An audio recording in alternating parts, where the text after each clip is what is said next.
نہیں ہے تو یہ جناب یہ ان کا حضرت حضور اعلیٰ بولوی کے دادا حضور جو تھے ان کے بارے میں کہا کہ نہیں یہ سید نظر حسین شاہ کہا یہ ایسے ہی آ کر سید بن گئے، یہ سید نہیں، تانے دینے شروع کر دیے۔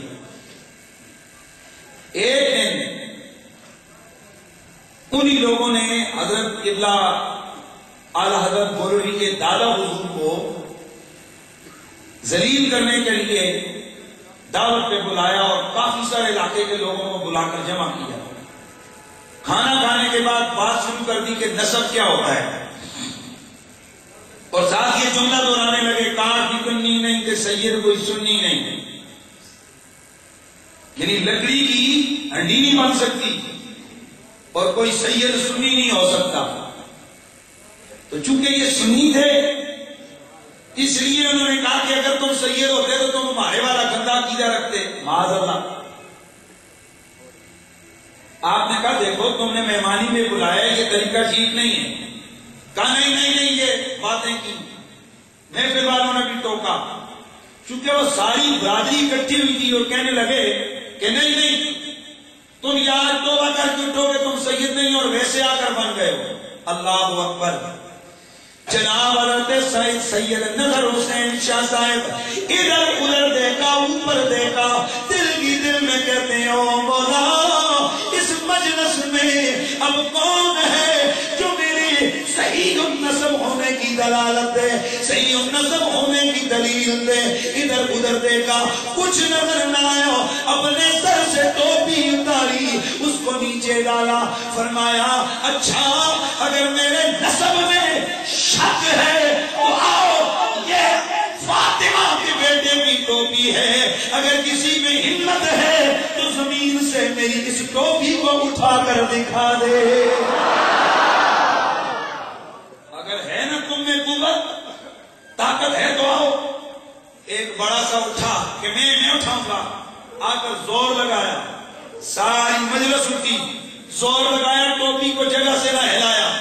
اب سارے پسینے میں شرابور ہو گئے، پریشان ہو گئے۔ اللہ اکبر۔ آپ نے فرمایا او میرے نسب میں دانا کرنے والو، رب کی عزت کی قسم ہے اس وقت تمہیں یہ بظاہر ٹوپی نظر آتی ہے، حقیقت میں 14 طبقوں کا وزن رب نے اس میں رکھا ہے۔ جو وہ لوگ وہاں کرتے تھے انہوں نے ہاتھ جوڑے، حضرت بس معاف فرما دیں۔ آپ نے یہ کیا کہ آپ نے فرمایا اچھا آپ اٹھاؤ۔ اب ایک بچہ آیا، اس نے اٹھا لی، فرمایا اب مانے ہو کہ میری ماں فاطمہ ہے یا نہیں ہے؟ اللہ اکبر۔ اور اسی لیے وہ کہنے والے جو ہے نا وہ کہتے ہیں کہ علی کا گھر بھی کیا، علی کا گھر بھی کیا گھر ہے، علی کا گھر بھی کیا گھر ہے کہ جس گھر کا ہر ایک بچہ، علی کا گھر بھی کیا گھر ہے کہ جس گھر کا ہر ایک بچہ جہاں پیدا ہو، جہاں پیدا ہو شیر خدا معلوم ہوتا ہے، جہاں پیدا ہو وہیں شیر خدا معلوم ہوتا ہے۔ اللہ اکبر۔ اسی طرح آپ کے حوالے سے ایک بات مشہور کر دی گئی نا کہ یہ سید نہیں ہے۔ کیا کہا گیا؟ یہ سید نہیں ہے۔ تو آپ کے وہی دادا حضور حضرت قبلہ پیر مہر شاہ صاحب کے دادا حضور آپ گئے کوٹا میں ایک مرید کے گھر میں، آپ تشریف لے گئے تو وہاں 50 سال ہوئے تھے اس مرید کے گھر میں اولاد کوئی نہیں تھی۔ تو وہاں کے لوگوں نے تانے دیے تو یہ مرید آ کر ہاتھ مانگ کے کھڑا ہو گیا، میں پریشان کیوں؟ حضرت لوگ کہتے ہیں کہ تیرا پیر سید نہیں ہے، ویسے ہی بنا ہوا ہے۔ کہا تو کیا کہتے؟ کہا حضرت میں کیا کہوں، میں تو چپ کر جاتا ہوں، آج آپ آئیں تو آپ کے سامنے میں نے عرض گزاری کر دی ہے۔ اللہ اکبر۔ یہ نام تھا چودھری فتح محمد گجر۔ ادھر ادھر دیکھا، محفل لگی ہے، فرمایا سنگی ویلی میرے نسب پہ شک کرتے ہیں، اور اگر یہ ہے نا تو رب کی عزت کی قسم وہ سامنے میرے غوث اعظم کھڑے ہیں اور وہ مجھے خود کہہ رہے ہیں، ان کے کہنے پہ کہہ رہا ہوں، میرے اس مرید کے گھر میں 6 ماہ کے بعد اللہ تعالیٰ اس کو بیٹا عطا فرمائے گا. اللہ اسے بیٹا عطا کرے گا جو صرف ماں کے پیٹ میں 6 مہینے رہے گا. اللہ اکبر.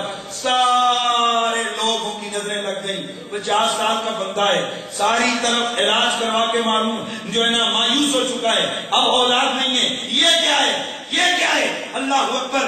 جس وقت ساری طرف سے یہ سارے لوگوں نے یہ افواہیں سنی, 6 مہینے انتظار, سب نے کان دھرے ہوئے ہیں.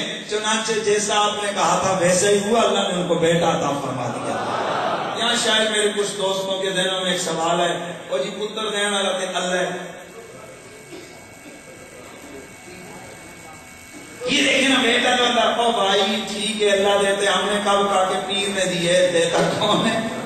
اونچا بول, دیتا کون ہے؟ اللہ.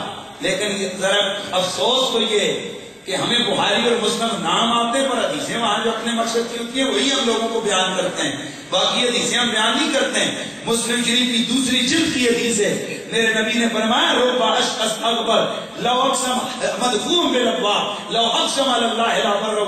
اور اللہ کے کچھ ایسے بندے ہوتے ہیں جو ہوتے ہیں آم پر گندا بالے, میلے کچیلے, بظاہر لوگ انہیں دیکھ کے محسوس ہی نہیں کرتے یہ کون ہے, لیکن ان کا حال اللہ کی بارگاہ میں یہ ہوتا ہے, ان کا مقام یہ ہوتا ہے کہ وہ رب کے نام کی قسم کھا کے جو منہ سے نکالتے ہیں اللہ کو کر کے چھوڑتا ہے.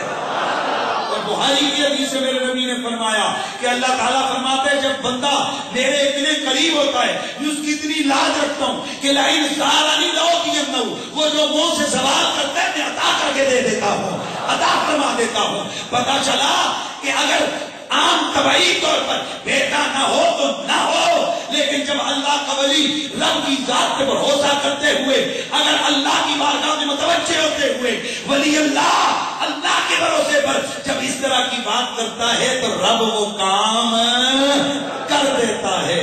یہ اس کے اللہ کے ساتھ تعلق کے پختہ ہونے کی دلیل ہوتی ہے. جیسے کہ اشرف علی تھانوی صاحب جو میں نا دنیا میں پیدا ہوئے ہیں, ان کے ذرا بھی آپ کو شاید علم ہو, خود تھانوی صاحب نے اپنی 4 کتابوں کے اندر لکھا ہے کہ میرے والد صاحب کو مرض خارش ہو گیا اور ان کو علاج کروانے کے لیے کیموں کے پاس گئے. ایک ماہر طبیب نے کہا دوائی تو میں تجھے دوں گا لیکن وہ قاطع نسل ہے, تیری اولاد پھر نہیں ہوگی. اس نے کہا جی جان چھوڑیں, دن رات میں خارش ہی کرتا رہتا ہوں, کوئی حل کریں. اللہ اکبر. تھانوی صاحب لکھتے ہیں مریض سے دوائی لے کے گھر آئے, عرصہ ہو گیا میری والدہ صاحبہ کی گود ہری نہیں ہوئی. چنانچہ میری نانی نے کسی سے سنا کہ یہاں ایک مجذوب ہے مرتضیٰ علی شاہ صاحب, تو عورتوں نے کہا چلو ان کے آستانے پہ چلو, ان کے پاس چلو. کہتے ہیں کہ میری نانی اور میری ماں اس مجذوب کے پاس نہیں, تو مجذوب مرتضیٰ علی شاہ نے دیکھتے ہی فرمایا جا اللہ تجھے 2 بیٹے دے گا, ایک کا نام اشرف علی ہوگا, ایک کا نام اکبر علی ہوگا, ایک دنیا دار ہوگا, ایک دیندار ہوگا. مولوی تھانوی صاحب لکھتے ہیں کہ بس اس کے کہنے پر میں اشرف علی, میرا بڑا بھائی اکبر علی, وہ دنیا دار میں دیندار. اور اگر ایک عام اللہ کے ولی کی یہ شان ہے کہ وہ جو منہ سے کہے دوائی تو قاطع نسل تھی, اولاد کے قابل ہی نہیں تھے والد صاحب, پھر میں سوال کرتا ہوں یہ کیا ہوا, یہ تھانوی صاحب کیسے پیدا ہو گئے, ان کے والد صاحب, ان کے بڑے بھائی صاحب کیسے پیدا ہو گئے. پتا چلا اللہ تعالیٰ اپنے پیارے بندوں کی زبان کی لاج رکھتا ہے, وہ جو کہتے ہیں اللہ ویسے کر دیتا ہے. اس لیے اہل اللہ پر اعتراض کرنے سے پہلے بندے کو اپنے بزرگوں کے حالات زندگی بھی پڑھنے چاہیے کہ وہ کیا کیا لکھے ہیں. میں بات کرنے لگا تھا حضرت سیدنا پیر مہر علی شاہ صاحب گولڑوی کے دادا حضور. اب آتے ہیں آپ کے والد گرامی کی طرف.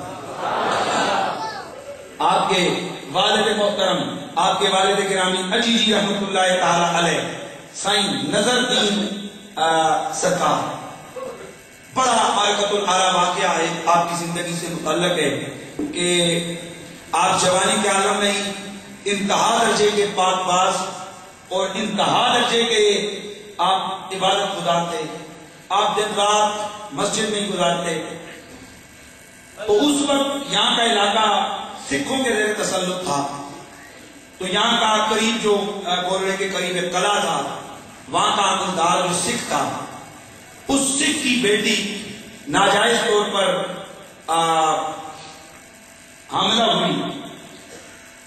تو سکھ کو بڑا غصہ آیا اس وہاں کے سردار کو, اس قلعے کے امدار کو، تو انہی یار لوگوں نے جو پرانی جن کی چل رہی تھی ان میں سے ایک جو نا بڑا قریبی تھا اس سکھ کا، تو اس نے کہا یہ کام معاذ اللہ یہ نظر دین شاہ نے کیا ہے۔ سکھ نے بغیر تفتیش کے آپ کو گرفتار کروایا اور آرڈر دیا کہ ان کو زندہ جلایا جائے۔ اس وقت آپ کے ماموں گول رشید آستانے کے سجادہ نشین تھے۔ سکھ نے کہا اگر وہ آ کر یہ گارنٹی دے دیں کہ ان کے بھانجے نے یہ کام نہیں کیے تو پھر میں اس کو چھوڑ دوں گا۔ آپ نے فرمایا مجھے کیا ضرورت ہے، اگر وہ سچا ہوا تو خود ہی بچ جائے گا، مجھے کیا ضرورت ہے۔ مسلمانوں میں تشویش کی زہر دوڑ گئی، لوگ تیار ہوئے کہ سکھوں سے مقابلہ کیا جائے، لیکن سجادہ نشین سرکار نے منع کر دیا۔ فرمایا جہاں تک میں جانتا ہوں اللہ اپنے نبی کے بیٹوں کی خود مدد کرتا ہے۔ اللہ اکبر۔ حضرت کولڑوی رحمت اللہ تعالیٰ علیہ کے والد گرامی سرکار نظرالدین شاہ صاحب آپ فرمایا کرتے تھے، آپ فرماتے ہیں کہ بدھ کی رات تھی، میں نے کیا دیکھا، اسی دن صبح کے وقت اگلے دن مجھے پھانسی، انہوں نے مجھے زندہ جلانا تھا، انہوں نے مجھے زندہ جلانا تھا، اس لیے فرماتے میں نے رات کو کیا دیکھا، حضرت غوث الثقلین میری خواب میں آئے۔ فرمایا بیٹا گھر سے نئے کپڑے منگوا اور 2 رکعت نفل پڑھ لینا اور غسل نیا کر لینا۔ فرماتے ہیں میں نے کپڑے منگوائے، غسل کیا، 2 رکعت نماز ادا کی۔ فرماتے ہیں صبح 1000 لوگوں کا مجمع عام اکٹھا ہو گیا، سکھ بھی سامنے اور ساری اس کی فوج بھی سامنے۔